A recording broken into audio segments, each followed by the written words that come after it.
మాజీ CM YS Jaganmohan Reddy మాట్లాడుతున్నారు. Live ద్వారా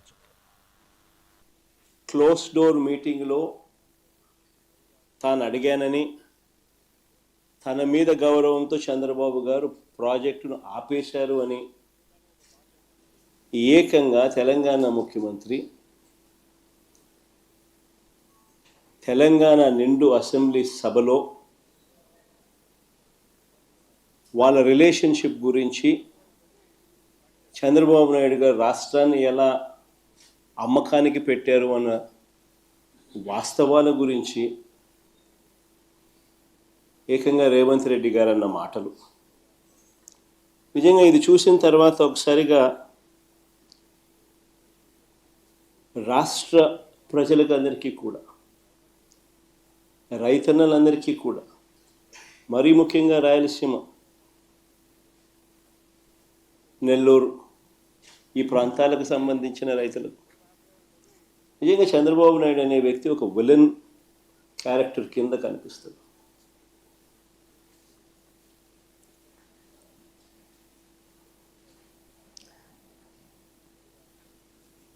ఆ కుర్చీలో చంద్రబాబు నాయుడు గారు ముఖ్యమంత్రిగా కొనసాగుతూ తన సొంత రాష్ట్రాన్ని ఏ రకంగా తాకట్టు పెట్టాడు,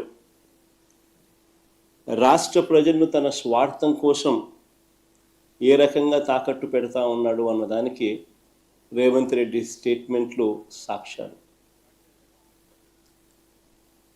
నిజంగా బహుశా భారతదేశ చరిత్రలో ఇలాంటి చరిత్రహీనుడు బహుశా ఎవరు ఉండకపోయి ఉండొచ్చు.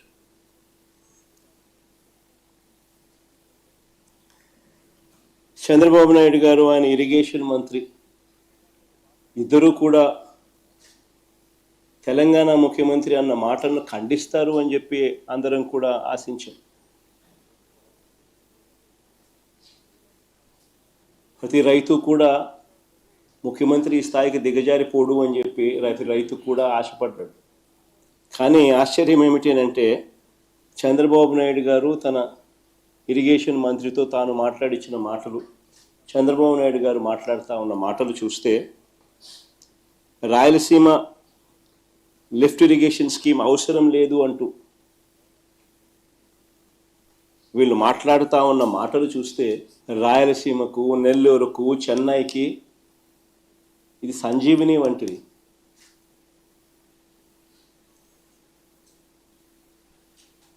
ఒకసారి వివరాలు చెప్తాను. అసలు అందరూ కూడా ఆలోచన చేయమని చెప్పి కొడతా ఉన్నాం. ఎందుకనంటే ఇది ఆలోచన చేయదగ్గ అంశం కాబట్టి. శ్రీశైలం ఫుల్ కెపాసిటీ లెవెల్ 885 అడుగులు. శ్రీశైలం నుంచి రాయలసీమకు, నెల్లూరుకు, చెన్నైకి నీళ్లు ప్రవహించే పోతిరెడ్డిపాడు హెడ్ రెగ్యులేటర్ సిల్ లెవెలే, అంటే బాటమ్ మోస్ట్ లెవెల్, సిల్ లెవెలే 841 అడుగుల్లో ఉంది. సిల్ లెవెలే. ప్రస్తుతం ఉన్న పోతిరెడ్డిపాడు హెడ్ రెగ్యులేటర్ డిజైన్ చూస్తే, పోతిరెడ్డిపాడు నుంచి ఫుల్ డిశ్చార్జ్ కెపాసిటీ 44 క్యూసెక్ల నీళ్లు కిందికి రావాలి అని అంటే, నీళ్లు శ్రీశైలంలో 881 అడుగులు ఉంటే తప్ప ఫుల్ డిశ్చార్జ్లో 44,000 క్యూసెక్స్లు డిశ్చార్జ్ కిందికి రావు. నీళ్లు 841లో కేవలం 2,000 క్యూసెక్లు డిశ్చార్జ్ మాత్రమే బయటకు వస్తాయి. 854కు పోతే కేవలం 7,000 క్యూసెక్లు మాత్రమే డిశ్చార్జ్ బయటకు వస్తుంది. పోతిరెడ్డిపాడు ఫుల్ డిశ్చార్జ్ కెపాసిటీ 44,000 క్యూసెక్లు బయటికి రావాలి అని అంటే 881 అడుగులకు పోతే నీళ్లు ఉంటేనే సాధ్యపడుతుంది. Srisailam full capacity level 885.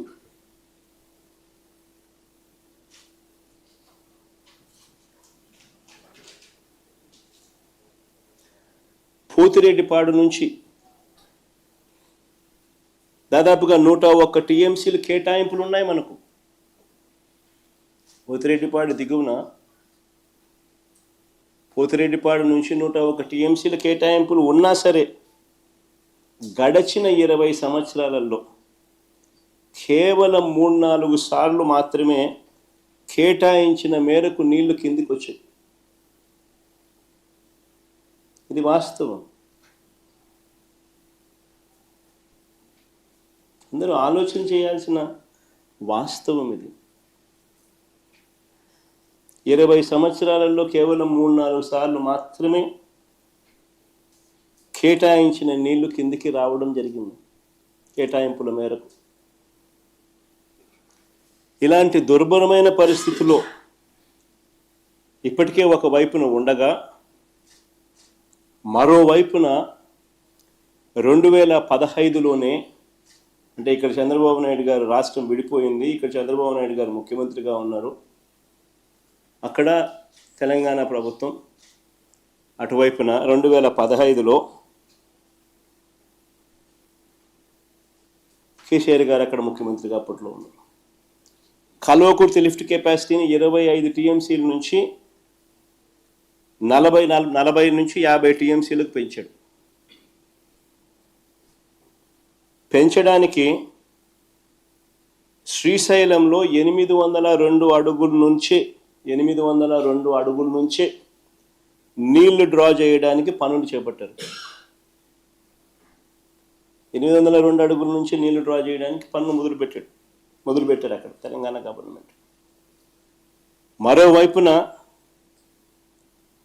దీనికంటే ఇంకా కొంచెం తక్కువగా 800 అడుగుల్లోనే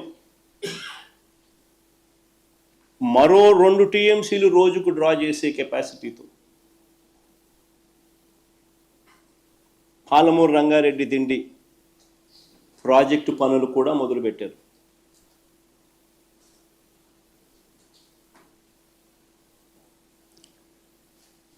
ఇంకోవైపున 825 అడుగులకి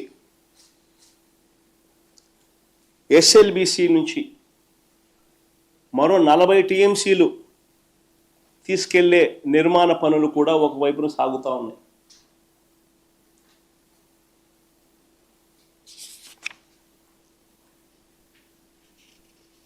మరోవైపు శ్రీశైలంలోకి నీళ్లు రాకమునిపే జూరాల నుంచి నెట్టంపాడు, కోయిల్ సాగర్, భీమా లిఫ్ట్ల ద్వారా మరో 1 టీఎంసీ నీరు అటు నుంచి అటే తెలంగాణ తరలిస్తూ ఉన్న పరిస్థితి.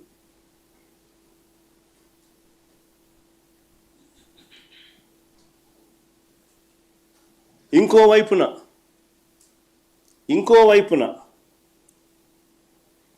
777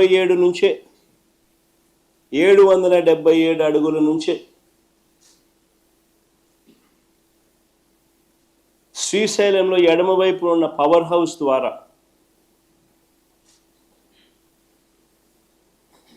మరో 4 టీఎంసీల నీళ్లు రోజుకు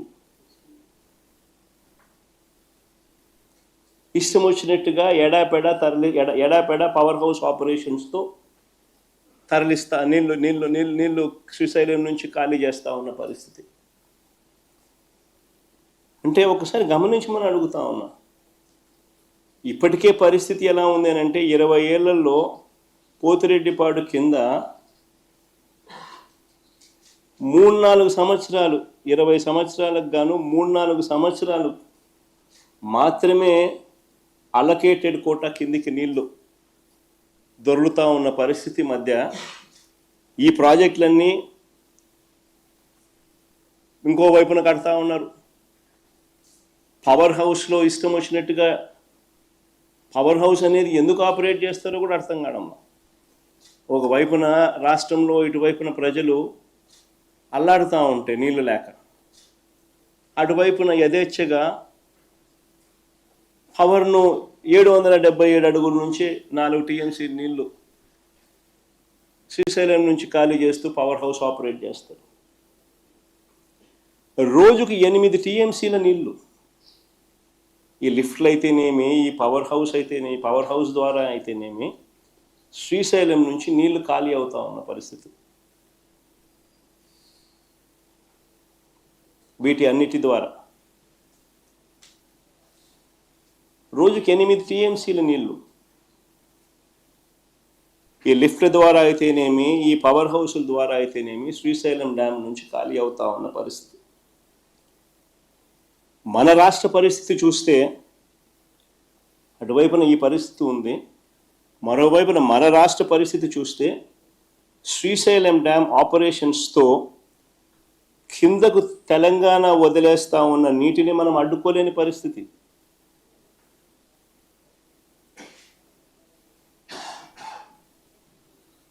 కింద వాళ్ళ పవర్ హౌస్ లెఫ్ట్ బ్యాంక్ వాళ్ళ దగ్గర వాళ్ళ ఏరియాలో ఉంది.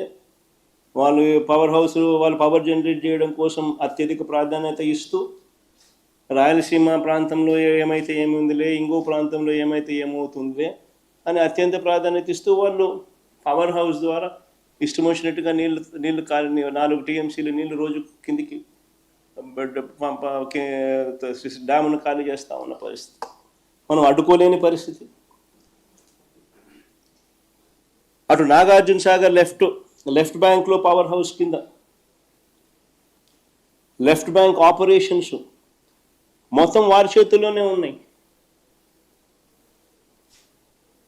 కింద కూడా left bank operations, left bank power house Nagarjuna సాగర్లో అవి కూడా వాళ్ళ చేతుల్లోనే ఉన్నాయి. అంతెందుకు మొన్నటిదాకా